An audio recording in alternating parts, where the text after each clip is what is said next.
ಕುಟುಂಬನ ಸರ್ವನಾಶ ಮಾಡ್ತಾ ಇದ್ದೀರಾ ನೀವು. ಅವ್ರ ಪ್ರಾಣ ಇಡ್ತಾ ಇದ್ದೀರಾ ನೀವು, ಅವ್ರ ರಕ್ತ ಈರ್ತಾ ಇದ್ದೀರಾ, ಅವ್ರ ಹತ್ರ ಲೂಟಿ ಹೊಡಿತಾ ಇದ್ದೀರಾ.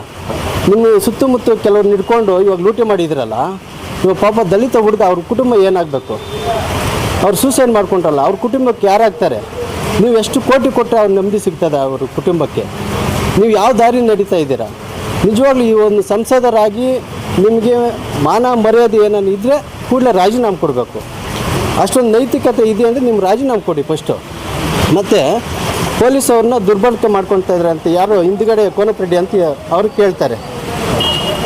DSP ರಿಟೈರ್ಡ್ ಆಫೀಸರ್ ಅವರು ಕೋನಪ್ರೆಡ್ಡಿ ಅಂತ, ಅವ್ರನ್ನೇ ಕೇಳ್ರಿ, ನೀವು ರಾಜೀನಾಮೆ ಕೊಡಬೇಕಾ ಬೇಡ, ನೀವು ನಿಮ್ಮ ಮೇಲೆ FIR ಆಗಿದೆಯಾ ಇಲ್ಲ ಏನಂತ, ದಲಿತರ ಮೇಲೆ ಏನು ನಿಮ್ಗೆ ಕಾಳಜಿ ಇದೆ?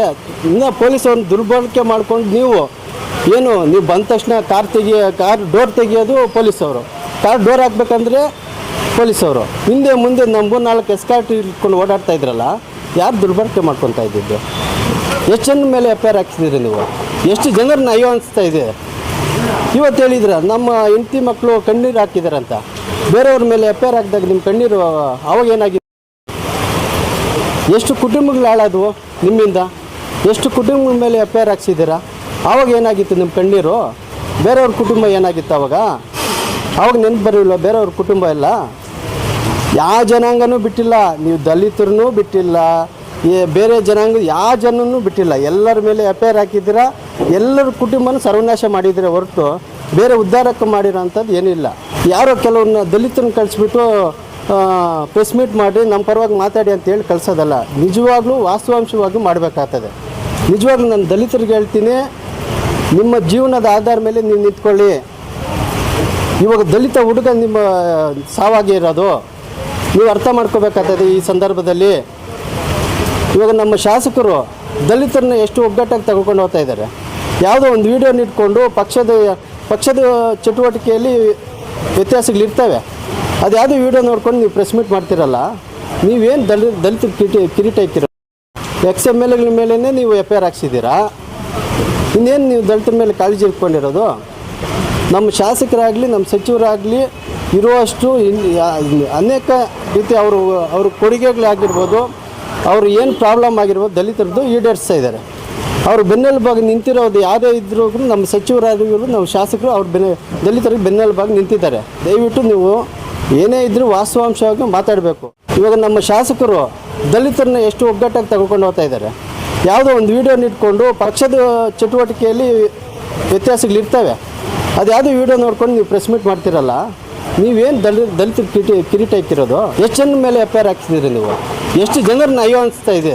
ಇವತ್ತು ಹೇಳಿದ್ರೆ ನಮ್ಮ ಹೆಂಡತಿ ಮಕ್ಕಳು ಕಣ್ಣೀರು ಹಾಕಿದಾರಂತ, ಬೇರೆಯವ್ರ ಮೇಲೆ FIR ಹಾಕಿದಾಗ ನಿಮ್ಮ ಕಣ್ಣೀರು ಅವಾಗ ಏನಾಗಿತ್ತು? ಎಷ್ಟು ಕುಟುಂಬಗಳು ಹಾಳಾದವು ನಿಮ್ಮಿಂದ? ಎಷ್ಟು ಕುಟುಂಬಗಳ ಮೇಲೆ FIR ಹಾಕ್ಸಿದ್ದೀರಾ? ಆವಾಗ ಏನಾಗಿತ್ತು ನಿಮ್ಮ ಕಣ್ಣೀರು? ನಮಸ್ಕಾರ, ನನ್ನ ಹೆಸರು ಬಿಸೈರಹಳ್ಳಿ ನಾಗೇಶ್ ಅಂತ, KPMC ನಿರ್ದೇಶಕ ಮಾತಾಡ್ತಾಯಿದ್ದೀನಿ. ಪಾಪ ಡಾಕ್ಟರ್ K. ಸುಧಾಕರ್ ಸಂಸದರು ನಿನ್ನೆ ಬಾಗೇಪಲ್ಲಿಯಲ್ಲಿ ಚಳ್ಳೂರಲ್ಲಿ ಮಾತಾಡಿದ್ದಾರೆ. ಏನು ನನ್ನನ್ನು ಯಾಕೆ ತೆಲುಗಲ್ಲಿ ಮಾತಾಡಿದ್ದಾರೆ, ನಾನು ಯಾಕೆ ರಾಜೀನಾಮೆ ಕೊಡಬೇಕು? DC ಕಚೇರಿ ಹತ್ರ ನಿಮ್ಮ ಆಫೀಸು ಮಾನ್ಯ ಸಚಿವರಾದಂಥ ಡಾಕ್ಟರ್ MC ಸುಧಾಕರ್ ಕಚೇರಿ ಅಲ್ಲಿದೆ, ನಿಮ್ಮ ಕಚೇರಿ ಮುಂದೆ ಅವರು ಸೂಸೈಡ್ ಮಾಡ್ಕೊಂಡಿರೋದು, ನೀವು ರಾಜೀನಾಮೆ ಕೊಡಬೇಕು, ನಾವ್ಯಾಕೆ ರಾಜೀನಾಮೆ ಕೊಡಬೇಕು ಅಂತ ಹೇಳಿದ್ದಾರೆ.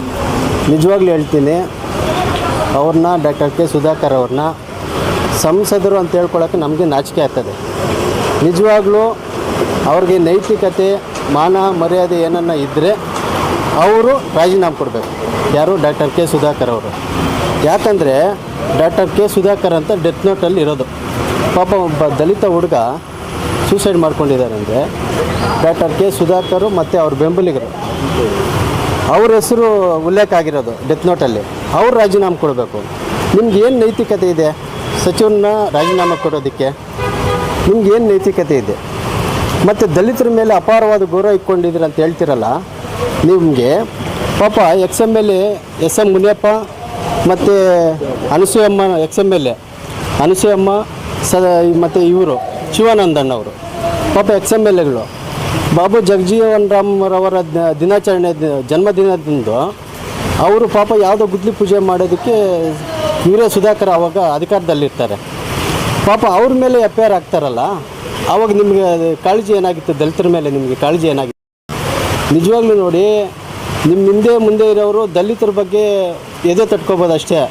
ಯಾರು ಪಾಪ ನಿಯತ್ತಾಗಿರೋ ದಲಿತರು ಯಾರು ನಿಮ್ಮನ್ನು ಮೆಚ್ಕೊಳ್ಳಲ್ಲ. ಯಾಕಂದರೆ ಅವರ ದಲಿತರ ಕುಟುಂಬವನ್ನು ಸರ್ವನಾಶ ಮಾಡ್ತಾಯಿದ್ದಾರೆ.